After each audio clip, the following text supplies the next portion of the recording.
Hey, thank you, everyone. Glad that you're all here still. Thank you so much to the RJ Spangler Group. Fantastic New Orleans style music. It's really relevant right now to be hearing that kind of music as we watch these horrible storms coming in across our southern part of our country, flooding New Orleans once again. Wildfires raging out west as we see the storms brushing up against the East Coast, flooding New York streets, flooding in our own neighborhoods, our own houses. It's dire times, but it really warms my heart to see all of you out here today supporting public power, supporting us taking real steps towards ending this catastrophe, towards solving this climate crisis.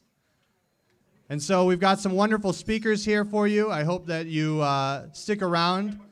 We've got Sean McBrearty.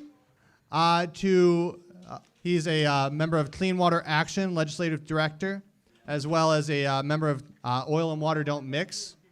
And he's going to speak to all of you. So thank you. Give him a hand. Hi, everybody. Thanks so much for coming out tonight. I'm Sean McBrearty, and I'm the Policy and Legislative Director for Clean Water Action here in Michigan. And I wanted to thank Lauren and Rita and all the wonderful organizers for Ann Arbor for Public Power who have really got the ball rolling on this. There's not much more difficult.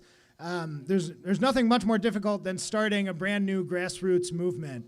But right now, the time definitely requires it. So in the face of what we all know is a global climate crisis, we know that we need bold action today more than we ever have before.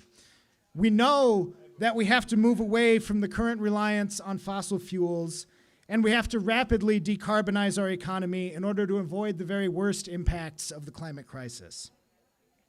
However, investor-owned utilities like DTE, which are beholden to shareholders and not the public, have shown time and again that they aren't up for the job, and they aren't up to this challenge.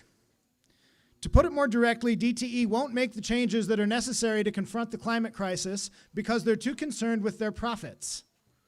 Profits are getting in the way of what is best for people. They claim that rapidly transitioning to renewable energy would make their grid unreliable. But in the winter of 2019, a problem at one compressor station left most of our state in a gas shortage during a cold snap.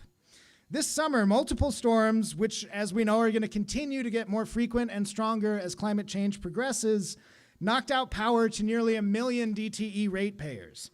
That's not acceptable. Their grid is already unreliable. Their grid is already unstable. And increasing renewables will actually create better circumstances for grid stability and reliability because solar arrays and wind farms, unlike coal plants and gas plants, are usually dispersed throughout a community instead of relying on centralized sources that then have to carry power large distances from power plants. So why does DTE push back against the necessary energy transition and claim that this transition is impossible despite the mountains of evidence that have been amassed to the contrary? Because DTE is beholden to shareholders and has to keep their profits flowing, even when ratepayers are literally without power.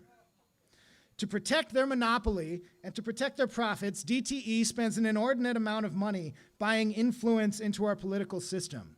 It's so nice to be here in Ann Arbor and to see your elected state House representative and state senator here supporting public power, and to see so many great members of Ann Arbor City Council here supporting public power tonight.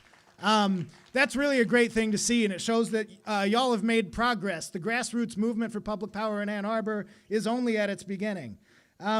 Unfortunately, over the past 5 years, DTE and Consumers Energy have spent over $55 million influencing Michigan politicians of both major political parties. And their influence on state policy has been a huge impediment to getting anything meaningful done to address the climate crisis. Ratepayers are left with no other option but to take back control from these monopolistic utilities that value profit over people. DTE's profit-driven model of utility ownership does nothing to create a more reliable or sustainable utility. On the contrary, it creates higher fees for ratepayers and less incentive to invest in grid resiliency or a just energy transition. I came here tonight from Lansing, where we do have a municipal utility, the Board of Water and Light. Not everything is perfect with Board of Water and Light, but obviously Lansing has not fallen into some sort of a deep pit because we have a municipal utility. Municipalization alone does not create a perfect system, and it's important to remember that. You're still going to have to push for change to be made at Ann Arbor's municipal utility after you found it. You can't just set it and forget it. But I do think that BWL offers a couple important comparisons. Back in 2013, in the winter of 2013, there was a real bad ice storm that hit mid-Michigan, and it left a little less than 40,000 BWL ratepayers and Lansing residents without power, and power was not restored fully for 11 days. So that was a big problem, but unlike the outages that we've seen under DTE, it wasn't business as usual for Board of Water and Light after that. There were no shareholders from Board of Water and Light getting kickbacks while the utility was refusing to invest in their infrastructure. There was massive outcry from Lansing residents, followed by public accountability for Board of Water and Light, which is almost impossible to do in an investor-owned utility like DTE. In the end, Board of Water and Light implemented over 100 specific changes recommended by the community. And since then, they haven't really had many major power outages in Board of Water and Light service territory. In other words, because they had a public utility that was accountable to the people, not to shareholders, and because they weren't worried about profits, they were worried about investing the money that came back to them back into their infrastructure, they were able to solve that problem back in 2013. Another important example from Board of Water and Light on their water side of things comes from, so back in 2004, Board of Water and Light started a program that wound up being at almost no cost to ratepayers to remove every lead service line in their territory. And over 10 years, they removed every lead service line from Lansing, making Lansing the first municipality to not have lead service lines in use. Again, only possible because there was a municipal utility. BWL is not perfect, far from it. We need to push them on renewable energy still.